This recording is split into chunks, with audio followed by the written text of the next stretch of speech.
Ұлттық статистика бюросы 2025 жылдың 1 тоқсанында Қазақстан халқының 4,6% яки 451.515 азамат жұмыссыз деп көрсетеді. Бірақ бұған кім сенеді? Әр қаладағы жұмыссыздар жиналатын жетім бұрышты, табақтай дипломмен жұмыс таппай табаннан таусылған жас мамандарды бәріміз көріп жүрміз ғой себебі.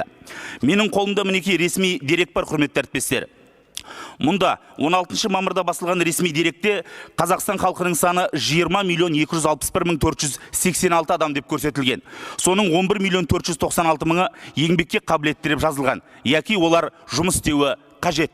Бірақ Қазақстанда зейнетақы қорына қаржы аударылмаған және әлеуметтік аударымдар мүлдем жоқ халық саны 5.244.664 адамға жеткен. Бұл ресми дерек.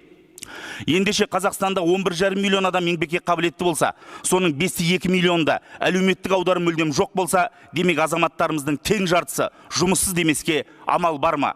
Жұмыссыздар саны 4,6% деген деректің шындыққа сәйкес келмейтініне осы дәлел емес пе? Жастар практикасы бағдарламасына 2024 жылы 33.300 жас қазақстандық қатысқан. Бағдарлама тәртібіне сәйкес олардың әрқайсысына кемінде айына 117.960 теңге төленді. Соған қарамастан тек 7.400 жас азамат қана жұмысқа орналасыпты. Мұның барлығы жоғары аудиторлық палатаның есебімен дәлелденген деректер. Тағы бір мысал, мәңгілік ел жастары индустрияға бағдарламасына қатысқан 1415 түлектің 471 ғана жұмысқа орналасқан. Ал түлектерді өңірлерге бөлу, оларды жұмыспен қамту орталықтарына тіркеумен аяқталған.